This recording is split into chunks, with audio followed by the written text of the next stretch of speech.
अगर हम स्वास्थ्य की बात करें अध्यक्ष जी, तो एलजी महोदय ने शुरुआत ही ऐसे की कि पिछली सरकार ने कुछ नहीं किया। शुरू में ही कहा कि पिछली सरकार की जो कमियां थी उनके कारण अब जो इंफ्रास्ट्रक्चर, स्वास्थ्य, अन्य सेवाएं हैं, ये उस हिसाब से बनी नहीं। तो मैं कहना चाहूंगा अध्यक्ष जी कि जो आरोग्य मंदिर है, सरकार ने 1 लाख करोड़ रुपए का बजट आवंटित किया था, उसमें कितने आरोग्य मंदिर बने?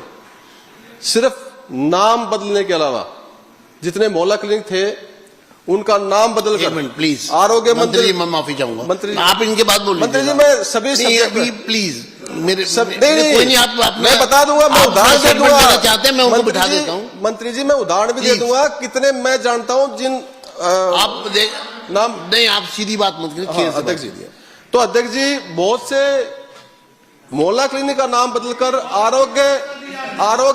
आरोग्य मंदिर कर दिया गया। बहुत से मोहल्ला क्लिनिक को बंद कर दिया गया। अस्पतालों की अगर बात करें तो एलजी महोदय ने यह नहीं बताया कि कितने नए अस्पतालों की शुरुआत की, जो हमने शुरू किए थे, पिछली सरकार ने शुरू किए थे, वो भी आज अधूरे पड़े हुए हैं बहुत से। और आयुष्मान कार्ड की बात करें, पहले कहते थे कि आयुष्मान कार्ड नहीं बने थे, लेकिन 6.5 लाख मात्र आयुष्मान कार्ड जो बताए गए, 3.25 करोड़ की पॉपुलेशन है दिल्ली की, और 6.5 लाख आयुष्मान कार्ड बनाए, उनको कितना लाभ मिला उसका जिक्र नहीं किया। माननीय उपराज्यपाल महोदय ने अगर स्कूलों की बात करें तो कितने सीएम श्री स्कूल नए बनाए गए, नाम बदलने के अलावा। आप ये बताएं कि फलानी जगह पे उद्घाटन किया, नींव रखी और नया स्कूल बनाया गया, तो नाम खाली नाम बदले गए, लेकिन कितने बने उनका आंकड़ा दिया नहीं। मैं माननीय अध्यक्ष जी कहना चाहूंगा कि उपराज्यपाल महोदय ने प्रदूषण के बारे में 1 लाख करोड़ रुपए का बजट था, जिसमें 506 करोड़ रुपए प्रदूषण को रोकथाम के लिए आवंटित किए गए थे। तो जो पोल्यूशन 2018 के बाद सबसे अधिक हुआ, ये क्यों हुआ, इसके बारे में एलजी महोदय ने कुछ नहीं बताया। एलजी महोदय ने यह नहीं बताया कि इसको रोकने के लिए क्या क्या कार्रवाई करी, क्या हमने पैसे को किस मद में कैसे खर्च किया, इसका जिक्र नहीं किया। आपने देखा होगा कुछ दिन पहले एक अंतर्राष्ट्रीय खिलाड़ी, बहुत ही फेमस फुटबॉलर लियोनेल मेसी आए थे, उस समय कितना पोल्यूशन था यहाँ पे और क्यों था, इसका जिक्र नहीं किया। जो नई बसें, देवी बसें जो चल रही हैं, इसका ऑर्डर कब हुआ था? ये पिछली सरकार के समय से ही स्कीम चालू हो रही थी और आई बाद में, उद्घाटन बाद में हुआ था। तो इसके बारे में मंत्री जी ये झूठ नहीं है, आपको तो सारा पता है। आप देखिए, मैं आपको पूरा प्रोटेक्ट कर रहा हूँ, पूरी बात कहने का मौका मुझसे बात करिए। अध्यक्ष महोदय, फिर आप खुद छेड़ रहे हैं। अध्यक्ष महोदय, जो पानी के टैंकर थे, पानी के टैंकरों के पुराने टैंकरों पर स्टिकर बदल के और उनका उद्घाटन कर दिया कि इतने टैंकर खरीदे गर्मियों में, तो वो पुराने टैंकर क्यों थे, नए क्यों नहीं खरीदे, उसका कोई जिक्र नहीं किया। अगर हम जल की बात करें, कितने एसटीपी नए लगाए गए, उपराज्यपाल महोदय ने उसका कोई जिक्र नहीं किया। साहिबी नदी जो एक ऐतिहासिक नदी है और आज वो गंदा नाला बन गया है, वो जस का तस पड़ा हुआ है कई सालों से, उसको साफ करने के लिए, उसका नवीनीकरण करने के लिए क्या किया एलजी महोदय ने, उसका कुछ नहीं बताया। ये सारे के सारे फंड पिछले बजट में आवंटित हैं, उनका कोई जिक्र नहीं है।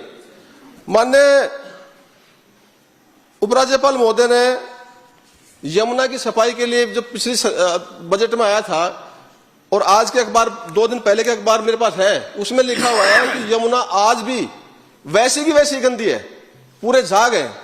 तो उसको सफाई 1 वर्ष में 10 महीने में क्या कार्रवाई करी और कितनी उसमें उन्नति हुई, कितनी सफाई हुई, उसके विषय में उपराज्यपाल महोदय ने कुछ नहीं बताया। तो मेरा कहना यह है अध्यक्ष महोदय कि प्रदूषण के विषय में एक और बात करें कि एक पेड़ मां के नाम, ये अच्छी पहल थी, लेकिन पिछली सरकार ने, हमारी सरकार ने 5 करोड़ पौधे लगाए, 5 करोड़ पेड़ लगाए।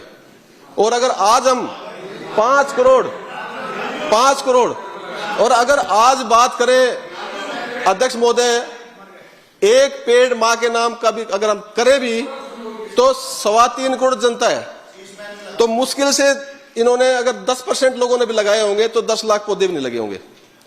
तो पहल अच्छी है, लेकिन इसको अच्छी तरह से जैसे हमने किया था उस हिसाब से 18% से 23% पे ग्रीन कवर जो सरकार लेके आई, और फिर कह रहे हैं जी मोदी की पिछली सरकारों ने कुछ नहीं किया, और 10 महीने में आपकी सरकार ने क्या किया इसका कोई जिक्र नहीं। कूड़े के पहाड़ की बात करें स्पीकर साहब, तो कूड़े के पहाड़ खाली कहने से नहीं कूड़ा जाएगा नहीं, कूड़े पे काम करना पड़ेगा। तो कितना गया उसका कोई हिसाब किताब नहीं बताया एलजी महोदय ने। एलजी महोदय ने यह नहीं बताया कि अगर हम सामाजिक व्यवस्था की बात करें तो 2,500 रुपए जो बजट में जो 2,500 रुपए का जो वादा किया था कितनी महिलाओं को दिया उसके बारे में कुछ नहीं बताया।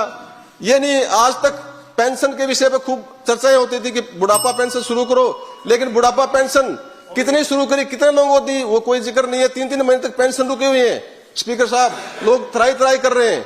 जो स्कूलों में कॉन्ट्रैक्ट के कर्मचारी हैं उनको 3-3 महीने बाद सैलरी मिलती है। स्पीकर साहब, जो रोजगार, कितना रोजगार लोगों को दिया, कितना रोजगार दिया, जो बस मार्शल और लोग हटाए थे उनके विषय में क्या किया एलजी महोदय ने कुछ नहीं बताया। तो एलजी महोदय ने, स्पीकर साहब एक मिनट और लूंगा मैं, नहीं स्पीकर साहब फिर नहीं, ये बातें काम की है। व्यापारी बोर्ड की बात की, तो व्यापारी बोर्ड मैंने पेपर में पढ़ा, अभी पढ़ा कुछ दिन पहले ही, कि अब तक वो व्यापारी बोर्ड का जो गठन, मार्केटिंग बोर्ड का जो गठन करना था अब तक नहीं हुआ है।